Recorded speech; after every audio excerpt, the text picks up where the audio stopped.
আসসালামু আলাইকুম। আমার গাছেদের কী অবস্থা সেটা নিয়ে চলে আসছি দীর্ঘ ছুটি কাটানোর পরে। যে গাছটা অনেক বড় একটা গাছ ছিল, এই গাছটায় যে এখান থেকে কেটে ফেলছি, এখান থেকে কেটে আবার বোতলে রাখছি। গাছটা পানি না পেয়ে একদম নেতায় পড়ছিল আর অনেক বড় হয়ে গেছিল, আর যেহেতু জায়গা ছোট তাই এটা কেটে দিছি। আর বাকি সব গাছপালাগুলো মাশাআল্লাহ ভালো আছে। এটার মধ্যে একদম পানি নাই, পানি শুকিয়ে গেছে, এটা পানি দিতে হবে। আর সব গাছপালা মাশাআল্লাহ ভালো আছে। আর আমি ছুটির মধ্যে যে মাঝে মাঝে দু একদিন আসছি, এসে ওদেরকে পানি টানি দিয়ে গেছি, এই জন্য ভালো আছে। কিন্তু এই গাছটার অবস্থা, গাছটা কেটে দিছি, এটা এখন বাইরে নিয়ে যেতে হবে, বাইরে রাখতে হবে। আর সব গাছপালা এটা লাগাই গেছিলাম, এখনো এটা মরে নাই। এখানে আমি বীজ দিয়ে গেছিলাম, পানির অভাবে চারা উঠে নাই। আর এখানে এগুলো ঠিক আছে, এই গাছগুলা ঠিক আছে মোটামুটি।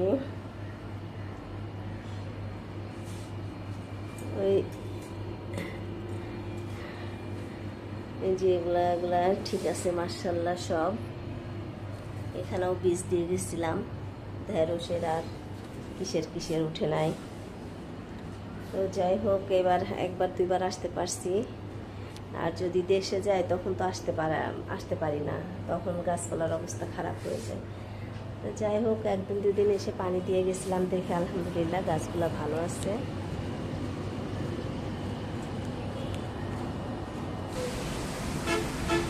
আল্লাহ, আমার শশার চারাগুলার অবস্থা,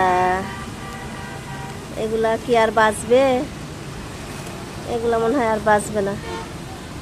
যাই হোক, বৃষ্টি হয়ে গেছে, তো বাইরে গিয়ে এমনি বেশি গাছ রাখছিলাম না, যে হঠাৎ যদি বৃষ্টি টিষ্টি আসে। তো যাই হোক, তাও একদিন বৃষ্টি তো হলো। কিন্তু যেগুলা গাছ বড় আছে তাদের জন্য ভালো হয়েছে, কিন্তু যেগুলা গাছ ছোট ওগুলা গাছের জন্য মুশকিল হয়ে গেছে।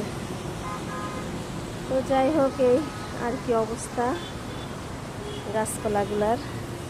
বৃষ্টির পানি পাইছে, আশা করতেছি একটু ভালো হবে। আল্লাহ, এখানে আবার আল্লাহ গাছটা ছিঁড়ে গেছে না কি হয়েছে আল্লাহ জানে। আচ্ছা, দেখতেছি, আমি ঠিকঠাক করে দিচ্ছি। জানি না বৃষ্টি কেমন হয়েছে বা বাতাসও কেমন ছিল জানি না।